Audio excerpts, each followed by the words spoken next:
I'd come back just for this alone. I want to take a shower in it. I want to get freaky with it.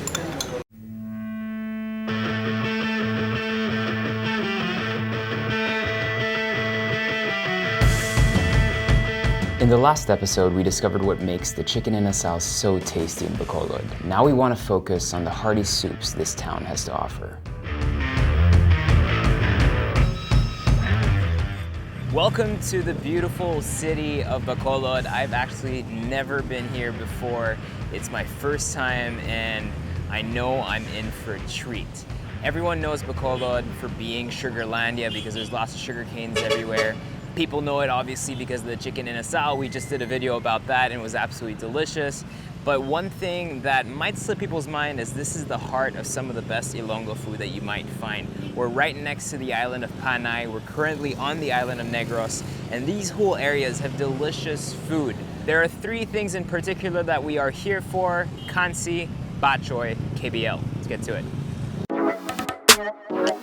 Our first stop is SANDOK, an institution that serves up the best from the region. We are here to try KBL, a thick chowder-like soup with some very particular ingredients. The pork is simmered in broth until tender before being complemented by the pigeon peas and jackfruit. All three ingredients are brought to a meaty consistency before a souring agent is added. In this case, the wondrous quality of the batuan. Okay, so first KBL experience, first soup experience here in Bacolod. We were talking with the owner in the kitchen. All the time, so people look forward to it. We only do that once a year. Of this place. They've been open for about 4 years. It's been really popular. Bacolod people in general love soups as a comfort food, so they decided to serve different types of soups on the menus that people would usually just have at home and would never really cook for themselves. Outside of the house. So you would never really find these dishes in restaurants and things like this. So they decided to put all the favorites in one menu. And out of all the choices that we had, the KBL was the one that attracted me the most. So let's go for it. Broth first. The pork looks really tender. You very rarely see beans being used in Filipino cooking. Usually you see some munggo, but in terms of dry beans, that's pretty much the only dish that comes to mind. I might be mistaken about that, but this is the first time I see these beans, which are called pigeon beans. And from research, I saw that they were mostly used for cocks that were fighting, in the cockfighting arenas. But they have a nice purple color that comes through, and the milkiness usually comes from mostly the pork and obviously the batuan. So let's try this. So you're looking for like a sour flavor, and that's really coming through nicely. Like I could totally get why this is kind of like comfort food, simply because you have the richness of the pork that's in there, the balance of the acidity of the batuan, which is beautiful. If you've never tried batuan before, it has a subtle acidity that's delicious. And then the beans just kind of give it this like hearty kind of flavor. Any country in the world, you'll have like cassoulet, you'll have bean stews and stuff.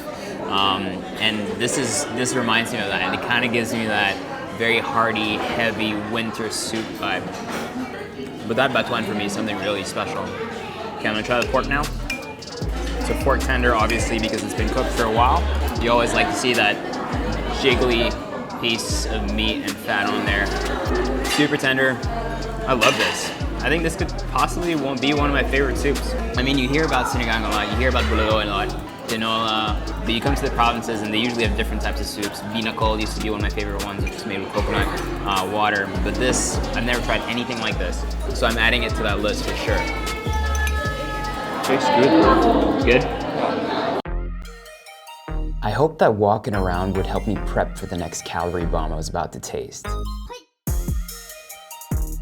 Batchoy is a sweet and savory soup, a bowl filled with everything pork, from intestines to liver and crackling. A serious contender to a Japanese ramen. An umami bomb supplemented by shrimp paste and sugar. It originated around 1940 in La Paz, Iloilo City. Alas, in this trip we didn't have the time to go all the way there, so we settled for trying it here, where it's just as popular with diners.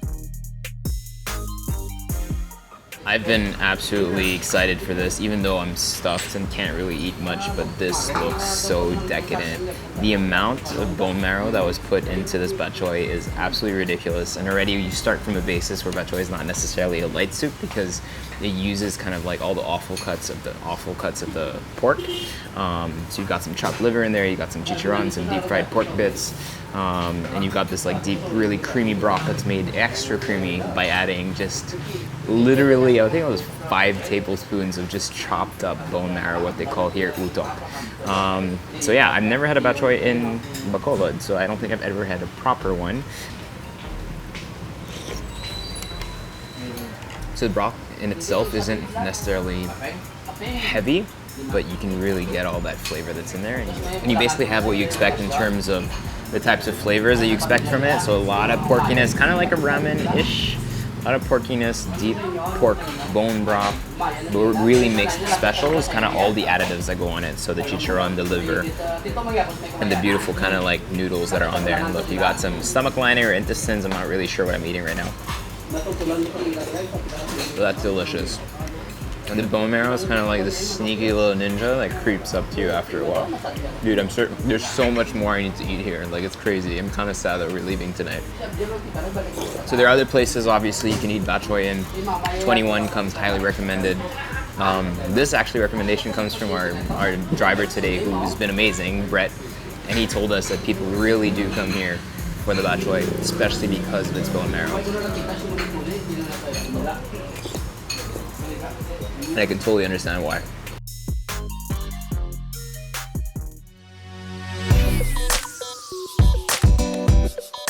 Absolutely, wherever you are in the world, there will be some kind of beef soup, usually from cattle areas, where once the cows are used to work and tend the fields and can no longer do that physical work, the cows are then slaughtered and then used in the simplest and most humble way possible, and that's usually just boiling it with some water and whatever vegetables, carrots, potatoes can be found in the surrounding environment. Bulalo is a very famous soup in the Philippines, which just fits right into that characteristics. So depending on where you are in the country, there will usually be variations of the bulalo you'll have, the mother broth being the beef bone broth. Usually there's some shank in there, some marrow in there, and then the vegetables that you'll find will vary from place to place. So we're going to Sharyn's now to give it a try. Cansi is a religion, and I was about to understand why.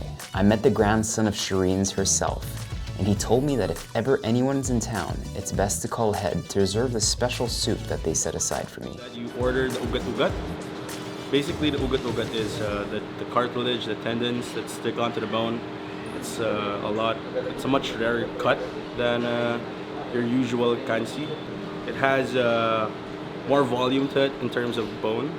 It has less meat in it, but in terms of the flavor of the ugat-ugat and the cartilages itself, it's a whole different flavor.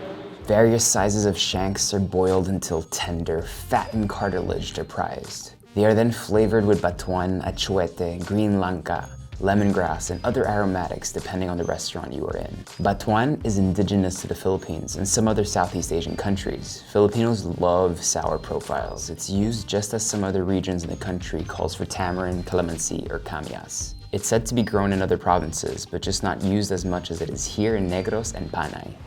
So this is the famous batuan, which gives it the beautiful sour flavor.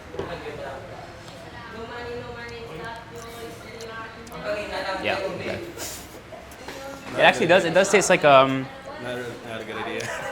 but it does taste like lanzones. Yeah. It tastes like a really sour lanzones. How many bowls do you do in one day? Thousands. This is the main event. This is the real reason I came to Bacolod. Ever since I've met people from this region, they keep telling me the Cansi is the best thing. It's the best version of bulalo, just because it has so many kind of layers of flavors, of textures, of acidity, and it just makes it a beautiful soup. So the first soup that we had was really, really delicious, and I'm sure this one too. We went in the kitchen a while ago, and all those pots, those boiling pots on embers and charcoals, which cooking something on charcoal, no matter what it is, even if it's a soup, will imbibe it with that smoky kind of flavor. And all of that was the Cansi that they were making, which is insane because there's so much. They couldn't even tell me exactly how many bowls they made a day. So I'm gonna go ahead and dig in. So this is the perfect broth. So here's the broth. Each time you go to a bulalo house or a Cansi house, you can smell the beef fat. And that's how you know it's a good place. You can smell the beef fat hanging in the air. And then you got this crazy bone. Like, this is not even a soup, it's a bowl of meat. That's what it is. They should call it a bowl of meat. Taste the beef first. It's tender, but it doesn't disintegrate. It's tender, but it's still chewy, which is what I like. For a beef soup, it's extremely bright. So think of any, I don't know, dark, kind of like well-worked beef broth, and then add in some lemon, some lime juice, or some vinegar. That's the flavor I'm getting. So the batuan really comes out, and this gives you a beautiful kind of flavor profile, like a nice acidic flavor profile. That's really good. And then the second thing right in front of me, you know those plates of corned beef when you were a kid? You see those adverts? Really? This is exactly how it was presented. And it looks just like a really chunky plate of corned beef with onions on there. Oh, it's so good. This is like, I know I say this all the time, but if I was really drunk, this would be amazing. Time for the moment all of you guys have been waiting for, fishing out that bone marrow.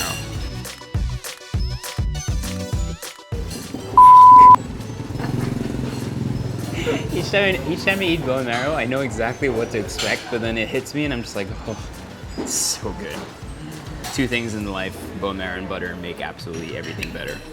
And that rhymes. I mean, look at the size of this. That's like just gelatin, marrow, bone. What dreams are made of right here, my friends. All in all, does Cansi actually live up to its expectations set by most of the Ilonggos I've met? Hell yeah. I'd come back just for this alone. I want to take a shower in it. I'm gonna get freaky with it. Thanks guys for watching that. That basically sums up our experiences here in Bacolod. We were lucky enough to try chicken in asal and learn all about that, so make sure you check out that video if you haven't yet. And we did about 3 soups today. There's obviously so much more to discover in terms of the food here on Negros or the food on Panay, so eventually I get to do that as well. But this was a light and nice little taste to what the region has to offer, and I urge you guys to come up here because it's a beautiful place, not only when there are the big festivals happening, but basically just to explore the city, explore the food, and meet the great people. Thanks for watching.